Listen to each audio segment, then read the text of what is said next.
Welcome to Lead with Confidence. I'm JP Warren. Every episode, we take a theme from our Monday morning leadership call and apply it to real life scenarios so you can build your confidence, crush your imposter syndrome, and step into the leader you actually want to be. Short, real, and straight to the point. Let's get into it.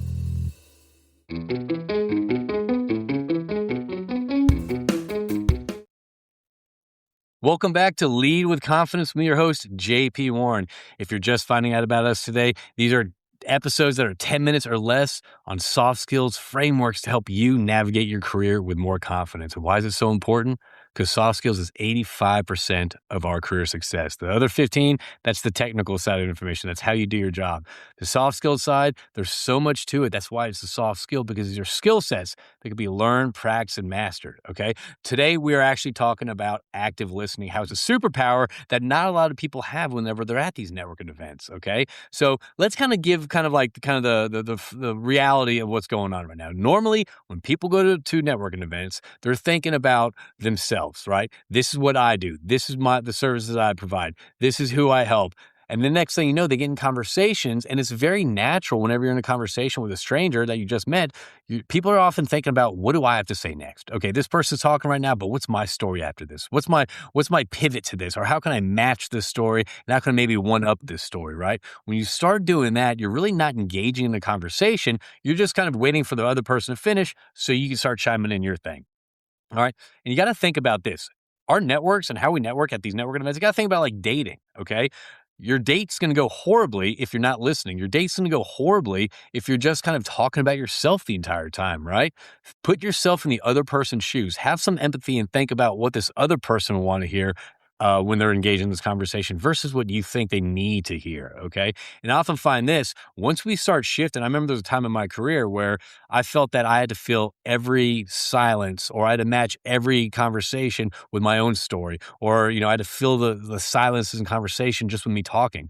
I've left those meetings, or I left those networking events so much more drained than I would have if I'd actually just sat back and listened and just gathered information about this person. Because at the end of the day, you can't have a good follow-up if you don't know anything about this person, right? You can't have a good relationship that evolves if you're just kind of stuck talking about yourself and you're really not connecting or listening to this other person. So how do we actually flip that script? And I will say this, you're going to walk out with a lot more information, a lot better context, and your battery, your social battery, is going to be way more charged up than if you felt that you actually had to match every story or kind of pivot on everything they're talking about to kind of what's going on in your world, okay? So let's dive into this. The first step of active listening is, this isn't even a step I'm going to put in here, but number one, get rid of your distractions, okay? It's so easy to default to pulling your phone out and checking your phone whenever you're in a conversation at these big networking events. A lot of strangers in the room. That's kind of your safety blanket. That's your security blanket, your phone.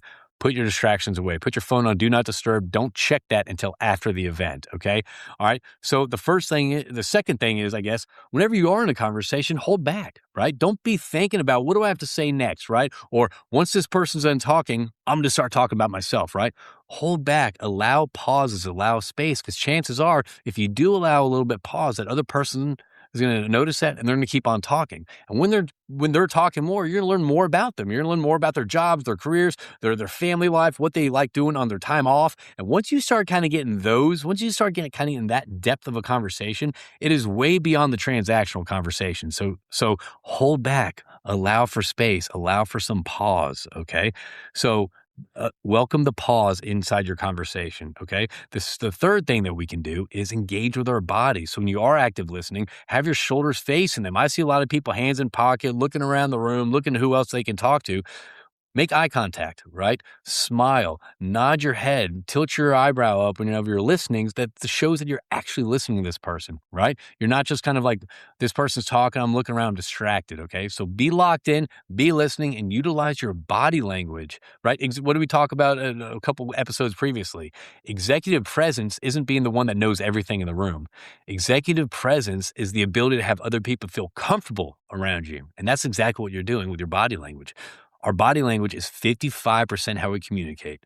Our pitch, tone, cadence, and pause when we're talking, that's 38. Words are only 7% how we communicate. So don't worry about the words whenever you are engaging with people. It's your body language, your pitch and tone. It's how you carry yourself, okay? And then The fourth thing that you need to do is whenever they do kind of wrap up their point, all that stuff, don't pivot the conversation. Don't pivot the conversation to a new topic. Stay engaged with that person. Actually ask deeper follow-up questions. What was that experience like for them? What's the biggest challenge of that experience? So whether they just moved from Chicago to Houston, hey, what was that move like? What's the biggest challenge? How are your kids settling and all that stuff? Have you all found in school? Once you start learning more and more about this person, or whether it's the challenge or stuff that they're going through, you're going to be able to connect on a lot deeper level. Okay. And then at the end of it, reflect back, right? So chime in like, man, that must have been difficult for you to move from Chicago to Houston. How long have you been here? So reflect back on the conversation, right?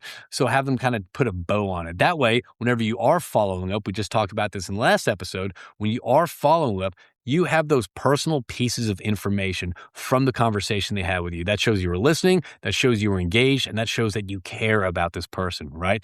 Versus kind of shifting the entire conversation and you're talking about yourself. Okay. So try to start active listening at these network events, but often try that in your own personal lives too. So whether it's with a spouse, whether it's with a girlfriend, boyfriend, start practicing active listening because you're only going to get better at it. Okay. It's a skill set, right? Don't try to own the conversation. Don't try to one up the other person that's talking about it. Don't try to pivot it to kind of your business, why you're there, what are you trying to do, the transactional side of things. Be engaged, be curious, be distraction free, put that phone away and have fun communicating. All right. So that's what we have on this episode of Lead with Confidence. I'm your host, JP Warren. Again, if you are liking this, you can find us on YouTube. You can find me on Instagram. You can find me on TikTok, all that fun stuff. I try to provide everyone out there with short frameworks on how to level up your communication skills and your soft skills so you can lead with more confidence. So thanks for tuning in out there, and we'll talk to y'all soon.